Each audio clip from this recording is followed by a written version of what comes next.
Before smartphones ruled our lives, before social media dictated our worth, and before instant everything became the norm, there was a time when being a teenager was an art form. A time when waiting for a phone call could make your heart race faster than any notification ever could. When choosing the perfect mixtape was more important than curating the perfect Instagram feed.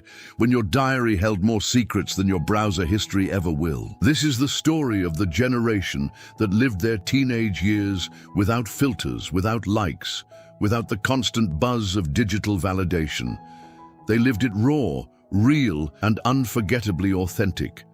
These are the stories of teenagers who didn't just exist. They experienced. Every emotion was magnified. Every moment was lived with an intensity that today's generation struggles to understand. They were the last generation to truly disconnect from the world and connect with themselves. So buckle up, because we're about to take a journey back to when being a teenager wasn't just a phase. It was a masterpiece, painted in analog colors, recorded on cassette tapes, and written in ink that never fades. Welcome to the golden era of youth, where every memory was worth making and every moment was worth living twice.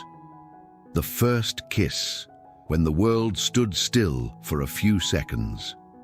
In 1979, the first kiss wasn't just a gesture, it was a milestone. For 16-year-old Danny, it all happened at a garage party, with Bee Gees music playing in the background and colorful lights flashing slowly. He and Rachel were sitting on an old couch, surrounded by friends laughing and dancing. They had talked about movies, school, and dreams. And then, without warning, it happened. A shy, brief, but unforgettable kiss. Danny felt his heart race, as if time had stopped.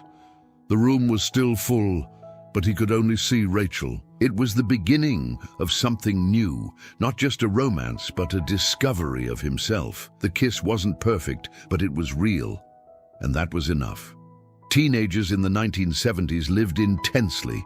Every gesture had meaning. The touch of the hand, the lingering look, the handwritten note. It was a time when love was built with patience and courage. The first kiss was the ultimate symbol of emotional teenage rebellion, an act of surrender and vulnerability.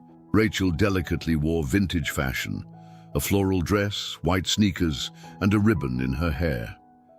Danny, in his plaid shirt and jeans, tried to appear confident, but inside he was in pieces.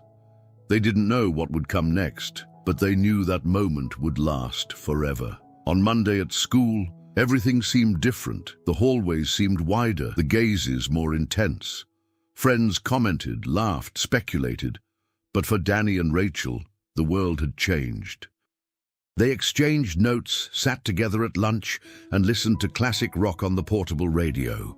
It was the beginning of a story that might last weeks, maybe months, or maybe just that summer. The first kiss was more than romance. It was identity, it was courage. It was the beginning of American adolescence in its purest form. The sound of freedom, when the Walkman changed everything. It was 1982 when Lisa first put on the headphones of her new Sony Walkman and felt as if she had discovered a secret portal. The music, classic rock, mixed with the first chords of synth-pop, seemed to speak directly to her. For the first time, teenagers could carry their own world of sound in their pockets, and that changed everything. At school, Lisa was shy, but with the Walkman, she became someone else. She walked the hallways with her eyes closed, imagining she was in a music video. The soundtrack to her life was made of cassette tapes, carefully recorded track by track, on silent nights in her bedroom. It was the beginning of an era when music shaped identities. Teenagers in the 1980s lived between two worlds, analog and digital. They still wrote notes by hand, but they already dreamed of computers. They still played arcade games, but they were starting to hear about home video games. And the Walkman was the symbol of this transition, a silent revolution that gave voice to deepest feelings.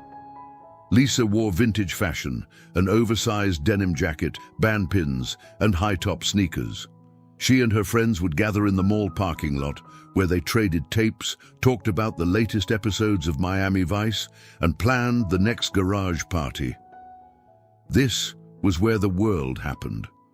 The Walkman wasn't just a device. It was a ritual, choosing the tape, rewinding, adjusting the volume. Every detail mattered, and every song had meaning. It was as if teenagers finally had control over something, even if it was just the soundtrack to an ordinary day. Do you remember the first time you heard your favorite song on headphones? Garage parties, where it all began. In 1978, basements and garages in American suburbs were transforming into temples of youth. It was there that teenagers in the 70s discovered the power of music, friendship, and first crushes. No social media, no cell phones, just makeshift colored lights, cheap soda, and a borrowed speaker. Mark, 16, threw parties in his parents' basement. The decor was made with movie posters like Grease and Saturday Night Fever. Vinyl records spun non-stop, and the teens danced as if the world were going to end that night. It was the height of the retro lifestyle, where every detail mattered. The clothes, the hair, the way they walked. Garage parties were more than just fun. They were rites of passage. It was where people learned to flirt, to deal with rejection, to feel their heart race with a glance. Parents pretended not to see, but they knew that a generation was being born that wanted more. More freedom, more expression, more life. Fashion was a mix of rebellion and style. Girls wore full skirts and blouses with shoulder pads. The boys wore leather jackets and bell-bottom pants. Everything was exaggerated, but everything made sense. It was the aesthetic of teenage rebellion, where every piece of clothing told a story. Conversations lasted for hours, mixing impossible dreams with real plans. It was common to see couples forming in the middle of the dance floor, friendships strengthening between one song and another, and sometimes tears being shed in the bathroom. But it was all part of the experience. It was a night where teenagers could be whoever they wanted, without judgment, without pressure. Have you ever been to a party where anything seemed possible? The video store ritual, choosing a movie, was an adventure. In 1985, going to the video store was an event. Teenagers in the 80s would gather after school to choose the night's movie. It was a mix of anxiety and anticipation. The shelves full of VHS tapes, the posters for films like The Breakfast Club and Back to the Future, and the smell of old carpet created a unique atmosphere. Julie and her friends had a ritual. Every Friday, one of them would choose the movie. The choice was debated as if it were a diplomatic decision. Horror, comedy, teen romance. It all depended on the mood and the hearts involved. It was the height of high school life, where each film seemed to reflect the real dilemmas of youth. The video store was also a meeting place. Secrets were exchanged, dates were arranged, and new crushes were discovered. It was a space where teenagers could be themselves, away from the gaze of adults. And each video they took home was a promise of excitement. Julie loved John Hughes movies. They spoke about her friends, the fears and dreams that seemed so big. It was as if the theater were a mirror, and the video store, the portal to this magical world. The selection process was almost as important as watching the movie itself. Walking through the aisles, reading the synopses on the covers, debating with friends, feeling the texture of the plastic case. It was a ritual that today seems almost archaic, but at the time carried all the magic of discovery. Often, the choice of movie defined not just the night, but conversations that would extend for weeks. Do you remember the feeling of choosing a movie and waiting for the night to arrive? The first job, when money smelled like freedom. In 1977, working at a local burger joint was more than just making money. It was gaining independence. For 17-year-old Kevin, his first job at Burger Palace was a rite of passage. The red and white uniform, the crooked cap, and the constant smell of fried food became part of his teenage identity. Kevin didn't work just out of necessity. He wanted to buy records, take his girlfriend to the movies, and, who knows, save up for a used car. It was the beginning of the relationship between effort and reward. Every extra hour meant more freedom, and every paycheck a new achievement. Teenagers in the 1970s valued work. It was common to see young people in supermarkets, gas stations, or delivering newspapers. Money was counted in crumpled bills and coins stashed in coffee cans, and every penny had value. It was a time when consumption came with effort, and that made everything more special. Kevin wore vintage fashion with pride, tight jeans, a band-print t-shirt and worn-out sneakers. After work, he and his classmates would gather in the parking lot to talk, laugh, and plan the weekend. It was there, between burgers and donuts, that the spirit of American adolescence was born. The first paycheck was more than money. It was dignity, it was growth, it was proof that they could contribute to their own future. Many kept their first check as a memento. Others spent it all the same day. But everyone felt they had crossed an invisible line between being a child and being almost an adult. Do you remember your first paycheck and what you bought with it? The landline, when waiting for a call, was pure emotion. In 1983, the landline was the center of teenagers' social lives. There was no instant messaging, no notifications. There was only the sound of the phone ringing and her heart racing as she answered. For 16-year-old Sarah, every call was a story waiting to happen. The phone sat in the kitchen with its tangled cord and large buttons, and every conversation was a mix of nervousness, joy, and anticipation. Sarah memorized her crush's number, rehearsed what she was going to say, and hoped her parents weren't around.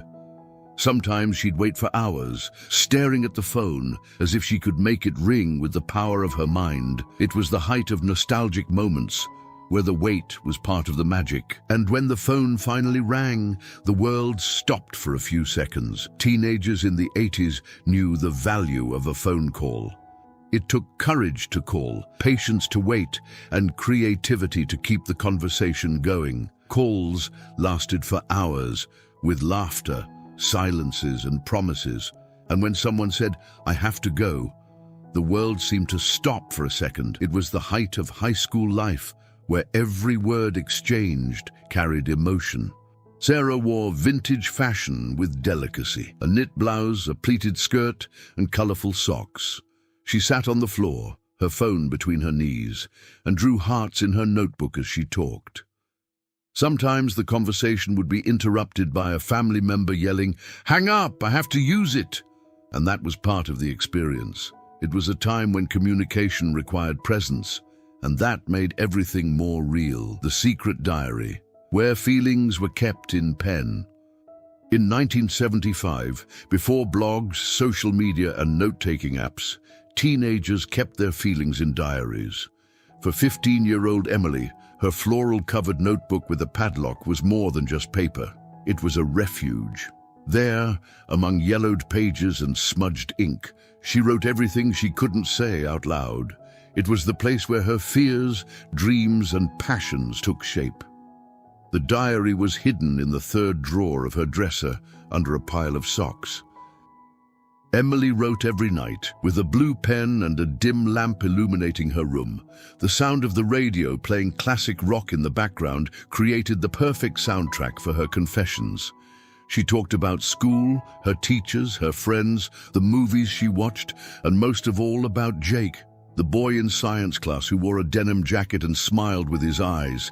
Each page was a time capsule.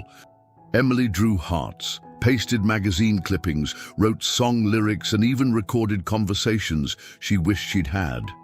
It was the height of old-school memoirs, where writing was intimate, sincere, and unfiltered.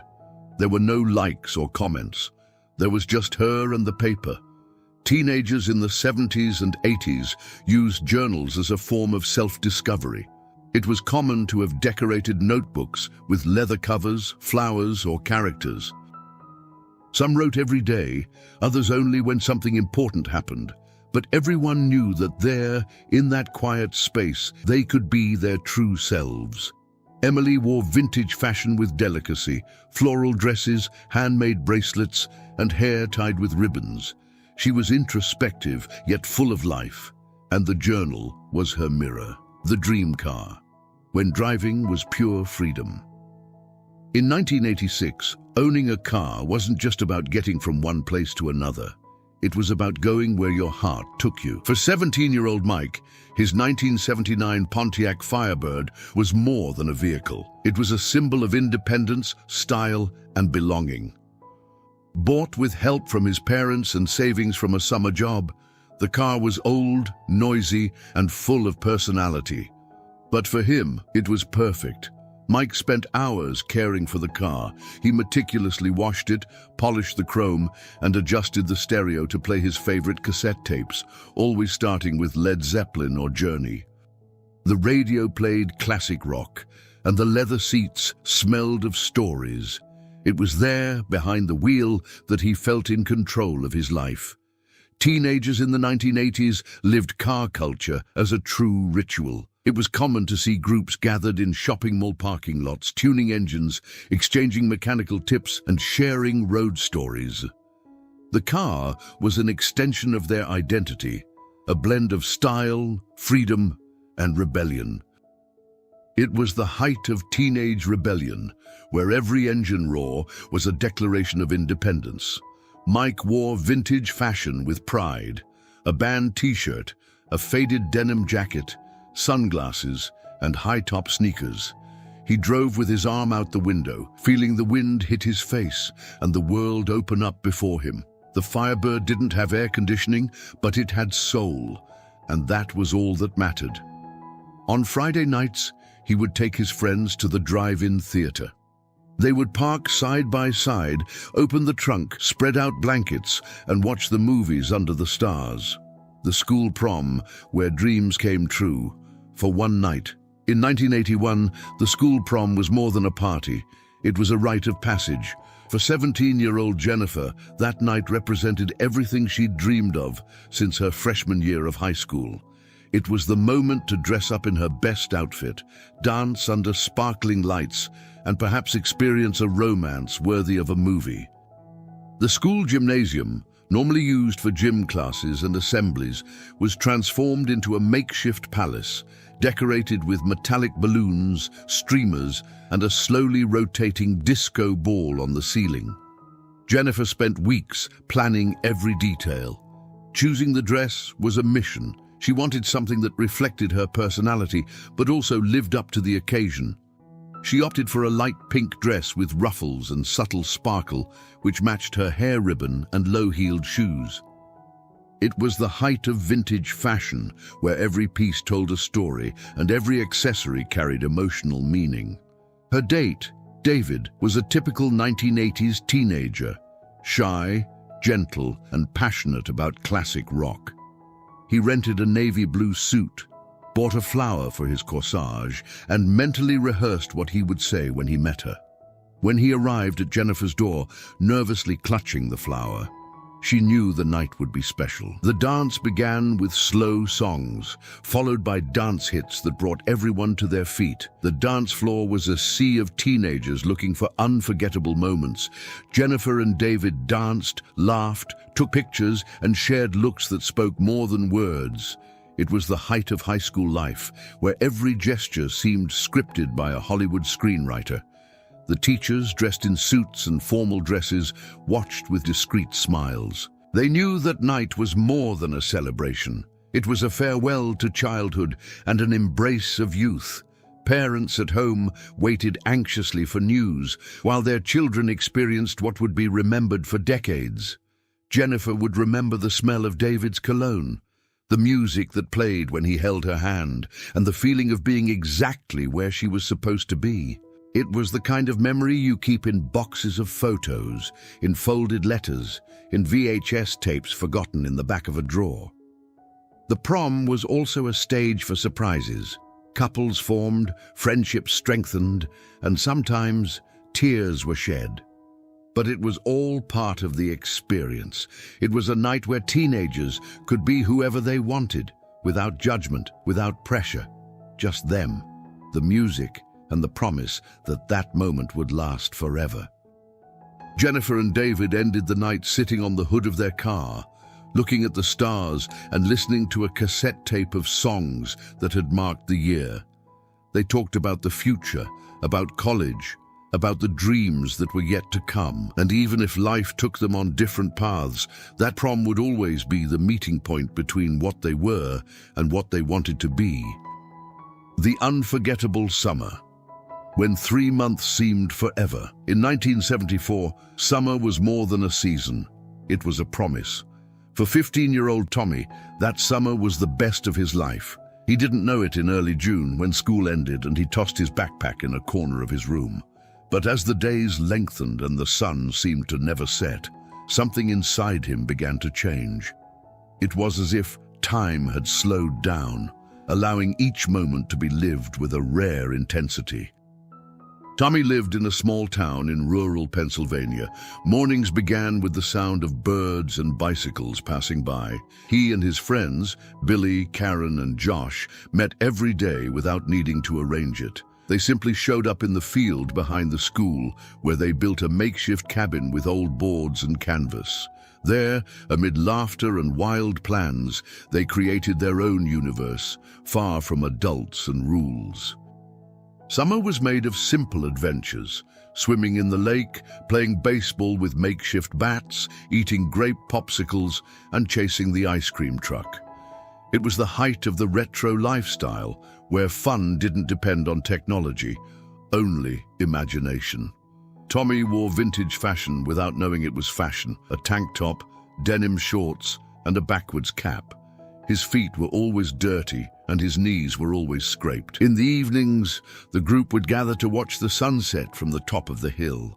They carried portable radios and cassette tapes with classic rock and soft ballads. There, under the orange sky, they talked about everything: fears, passions, dreams. Karen liked to draw constellations. Billy wanted to be an astronaut. Josh dreamed of a band. And Tommy? He just wanted that summer to never end.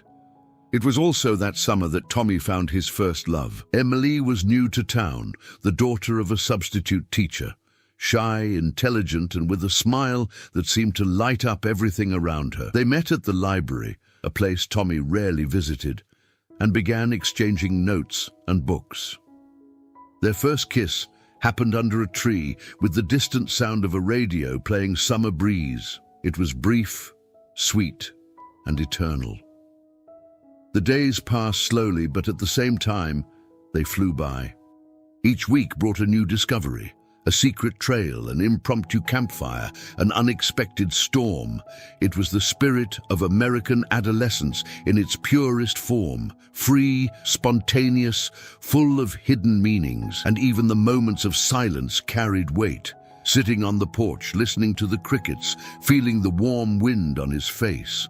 Everything was lived with presence. At the end of August, when classes were about to start again, Tommy felt a tightness in his chest.